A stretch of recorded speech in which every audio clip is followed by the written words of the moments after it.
The wedding was designed to be flawless to 300 guests, a 5-star venue, and a bride in a gown worth more than most people's homes. In the front row sat a carefully reserved seat for the groom's ex-wife. He wanted her there, not to celebrate, not to wish him happiness but to watch. He wanted her to see everything she had lost, to sit quietly in a simple dress while he married someone he believed was better. That was his plan. But the moment a black Rolls-Royce Phantom pulled up to the entrance, everything changed. 2 bodyguards stepped out first, then a tall, commanding man in a custom suit. When she stepped onto the pavement, every guest fell silent. A queen did. Days earlier, the invitation had arrived in a white envelope with gold lettering. Ada Mensah stared at it before opening, already knowing who it was from. Her ex-husband Chinedu's wedding and a handwritten note meant to wound her. A front row seat reserved just for her, so she could see what a real wife looked like. Ada didn't cry or react. She folded the invitation, placed it on the kitchen counter, and went back to feeding her twin daughters breakfast. To them, it was nothing. To her, it was Chinedu's final attempt to break her. What he didn't know was that she had already survived worse. At 32. Ada lived in a modest 2-bedroom apartment in College Park. Every day began before sunrise and ended after midnight. She stitched dresses, altered clothes, cooked, cleaned, and cared for her children with no help and no breaks. To her neighbors, she was the quiet, kind woman who always smiled. What they didn't know was the life she had escaped, a marriage filled with insults, betrayal, and control. Chinedu had slowly stripped away her confidence, mocked her dreams, and cheated without remorse. When she finally left, she had nothing but her daughters and the determination to rebuild. Piece by piece, stitch by stitch, Ada rebuilt her life. She found a small apartment, bought a second-hand sewing machine, and began again. The divorce left her with almost nothing financially, but she gained something far more valuable, her freedom. 3 years later, Chinedu was remarrying and wanted her there to witness his success. What he didn't realize was that Ada was no longer the woman he had once broken.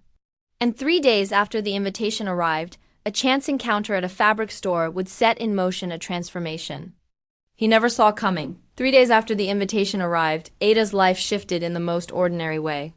She was at a fabric store on Buford Highway searching for a specific shade of gold thread when a stranger approached her, asking for help finding upholstery fabric. He was tall, calm, and simply dressed, nothing flashy, yet there was a quiet confidence in the way he carried himself. His name was Kofi Asante. What began as a brief conversation about fabric turned into coffee, then another meeting, then long walks and easy conversations. For the first time in years, Ada found herself speaking freely with a man who truly listened. Kofi remembered the smallest details about her daughters, her work, and her dreams. He treated her with a gentleness she had almost forgotten existed. Slowly, cautiously, she began to trust again. What Ada didn't know was that Kofi was far from ordinary. He was the founder and CEO of Asante Capital Group, a private equity firm managing billions in assets. He owned properties across multiple states, lived in one of Atlanta's most exclusive neighborhoods, and had a personal net worth nearing $800 million. Yet he chose to live simply, driving an old truck, dressing casually, and keeping his wealth hidden. After a painful divorce from a woman who had only loved his money, Kofi wanted to be seen for who he truly was, not what he owned. So he waited, building a connection based on honesty and care before revealing the truth. As their bond deepened, Ada wrestled with the decision of whether to attend Chinedu's wedding. Part of her wanted to ignore the invitation, but another part needed closure. She didn't want to prove anything to him. When she finally showed Kofi the invitation and the cruel note inside, his calm demeanor hardened. He understood immediately what Chinedu was trying to do. Ada admitted she felt she had to go, not for revenge, but to close a painful chapter of her life. Kofi supported her without hesitation. He promised she wouldn't face that moment alone. That night, Kofi finally revealed the truth about who he was. Ada listened in stunned silence as he explained his business, his wealth, and the life he had kept hidden. At first, she could barely process it. The man who had shared simple meals at her kitchen, table and played with her daughters in the living room, was a billionaire. He had hidden his wealth only to be certain that what they shared was real. When he spoke about her strength, her resilience, and the love she showed her daughters, Ada realized he saw her in a way no one ever had. For the first time in years, she felt truly valued. With quiet determination, Kofi made a promise. If she was going to attend that wedding, she would go as the woman she truly was, not the broken version Chinedu expected. He would make sure that when she walked into that venue, everyone would see exactly what Chinedu had lost. Ada looked into his eyes, searching for doubt, and found none. For the first time since receiving the invitation, she felt calm. She trusted him completely. And together they prepared for a moment that would change everything. October 14th arrived, and Chinedu believed everything was unfolding exactly as he had planned. Guests gathered to witness his perfect moment. His bride Vivian looked flawless in an extravagant gown, and cameras captured every detail for social media. Yet even as the ceremony began, Chinedu's eyes kept drifting to the front row, to the empty seat reserved for Ada. He needed her there to witness his victory. Minutes passed, and the seat remained empty. His confidence began to crack, until a sudden murmur spread through the crowd.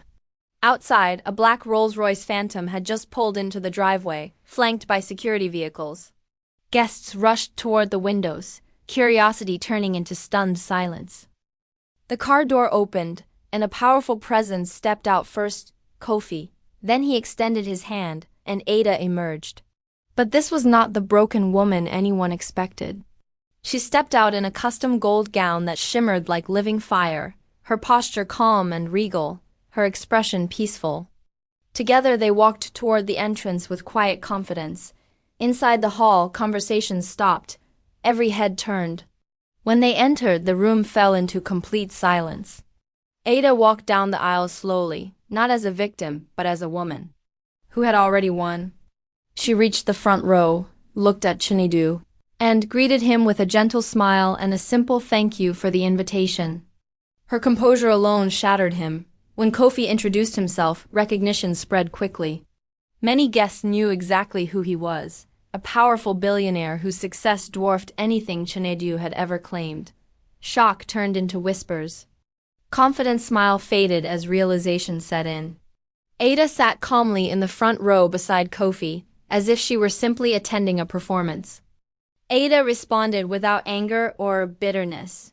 And about the hands he called worthless, the same hands that had carried her forward. Then she reminded him of the note he had written, inviting her to see what a real wife looked like. Vivian, calculating her own future, realized the kind of man Chinedu truly was. If he could discard a woman like Ada, he could do the same to anyone.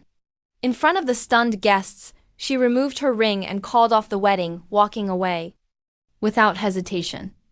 As she reached the doors, she turned back once with a soft smile and a final remark that showed she had healed completely. Then she left, not as someone seeking revenge, but as someone who had already reclaimed her worth. The aftermath spread across the internet within hours. The story went viral, but Ada paid little attention to the headlines. She focused instead on building a future. With Kofi's support, and on her own terms, she launched her fashion brand and stepped fully into the dream she had once abandoned. Her designs gained recognition, her confidence flourished, and her daughters watched their mother become everything she was meant to be. Meanwhile, Chinedu's reputation and business crumbled under the weight of his own actions. In the end, Ada didn't need revenge. She simply became the woman he never believed she could be. And sometimes, that quiet transformation is the most powerful victory of all.